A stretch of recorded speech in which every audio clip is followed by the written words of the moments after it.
So tonight we're going to talk about idiots for hire. So it's really hard to find good people. Do we agree with that? It's hard to keep good people. It's hard to find good people. It's easy to find these idiots right here. All you got to do is hire a cold body. We're trying to move towards hiring maybe a warm body or one that's actually moving blood to the brain. That would be the really good idea. But it's hard. It's hard. We try our best. What we need to do is we need to have a job description. A job description. We usually do that when somebody's in trouble. We want to create a job description before we start hiring somebody. We want to make sure that we really, truly think about the knowledge, skills, and abilities that someone that we want to hire might actually have. Why? So we can maybe, I don't know, ask them those questions in the interview process and then carry that over to the performance review process.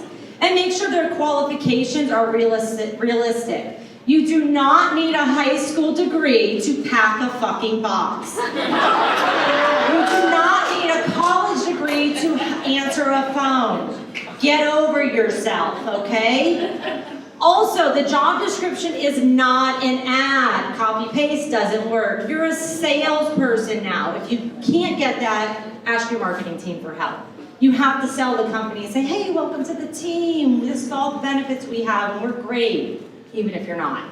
You also need to have a project plan. So hiring someone takes time. If you do not fit that project plan into somebody's workday, it's not going to work. You're going to get this guy, who's the manager, stressed out, rushed, and just literally hiring a warm body because they are so desperate. And then they're going to have to fire them later and rack up your unemployment claims, right? And then you're going to get this guy going, oh, I don't have time. I'm hoping this person works. That's great. Just start tomorrow. That's fine. And then HR is going to have to deal with it. So get ahead of the game. Managers aren't mind readers. You need to help them. Okay? They're not stupid either, but you do need to help them. Block off lots of time. Lots of time to do interviewing. Lots and lots and lots of time. We think we're going to throw out this ad and all these people are going to apply overnight. That's just not the way it works. You need to send out like 1 million ads. How much time is a good time to fill? It just depends. It depends on the position. If it's a hard to fill position, it may take 3 months. It may take 20 hours of a manager's time over 3 months, or you could fill something in 4 hours. So you really have to think this through and give that time. So this is the boss doing the interviewing over here. He's the dunce. Sometimes you need to cut the boss out of the interview process and make the team do the interviewing. And then, yeah, pretend the boss actually makes the final decision.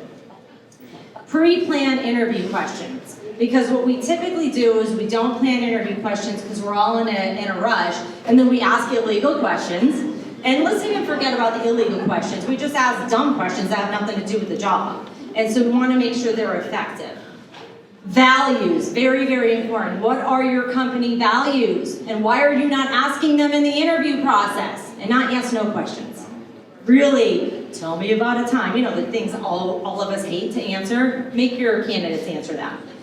And then if you're still not sure because they're a great salesperson and they're selling themselves to you, do a freaking assessment. Do an assessment from a reliable, valid source where they can tell you that this person fits the job. And here's an idea. Grab a smartphone and take pictures of your area and a video of what they would actually be doing every day, even on a shitty day. And if most of their days are going to be shitty days, let them know that this is the realistic job review.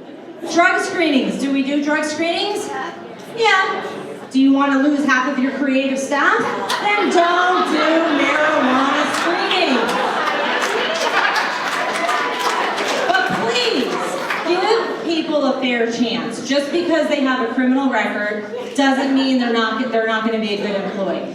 They may be the most valuable employee you have because you gave them a chance. And if you do all that, you won't end up with this team, unengaged, poor performers, they really don't care, or this person buried in the corner back there, which is a complete crappy team leader that makes everybody else come to the front and center. So my question today is, dear leader, are you part of the hiring problem?